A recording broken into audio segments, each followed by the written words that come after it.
Here's my question then. When you say that people make up their mind that night, what I have heard from some people, longtime Iowans, they tell me that in many of these districts, especially the key swing districts, the district chairman and sort of the party apparatus in these districts hold a lot of sway, and they're sitting on sort of a cachet of caucusers who will move the way they are suggested to move once the district chairman gets a sense of where the room is going. Is that your experience as well?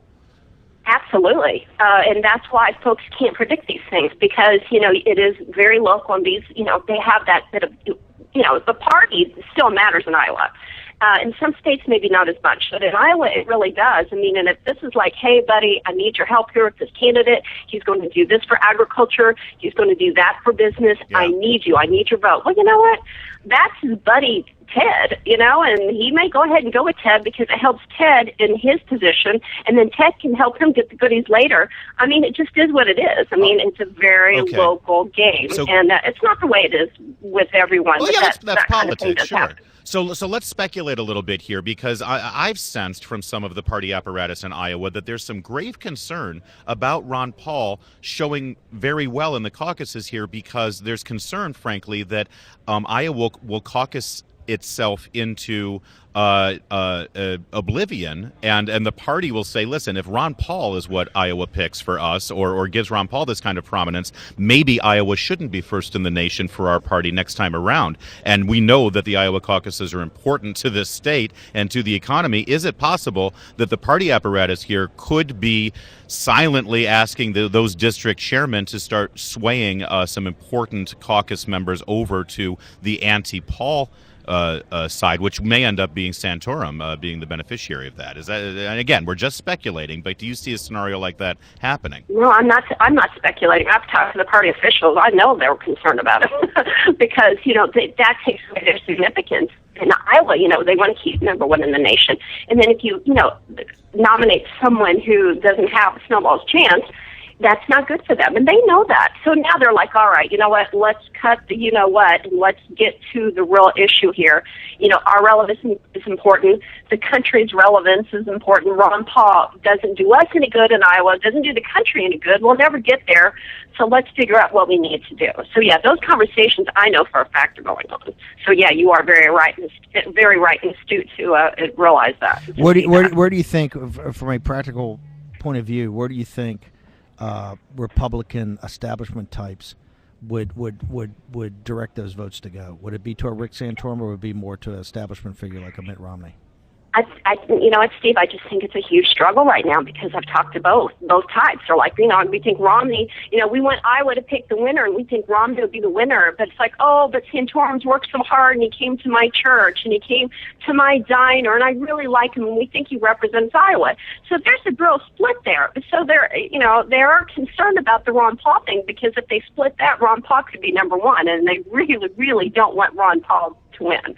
There's a huge concern with that, because his folks are like, the kids at the schools, they're just got this protest vote. I mean, you know how it is when you're in college. You're like, I'm down with the man, Right. I just want to go against everything, and he riles that up, and that's, in a way, that's good, because it gets Is that different than involved. you were what, national chairman of young Republicans or college Republicans? Is this a different crowd? Because correct. The average age of the caucus goers in the Republican caucus in 80. Iowa it was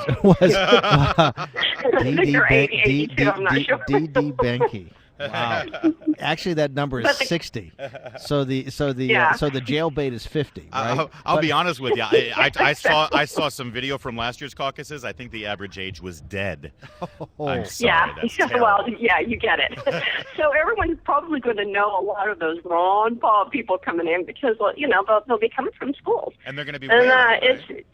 I don't know. I kind of think they're going to be able to keep him from getting the number one spot, because they are concerned, and they get that, and they had so much change with the schedule, with Florida just making everything crazy, and so Iowa knows that they're kind of on the chopping block here. They could be, so that's very important to them. So I'm sure that there are a lot of discussions and trying to figure out where the votes are going to go. And I will tell you this, and I'm positive that the party apparatus is very tightly knit, like it is in Indiana. It's very similar.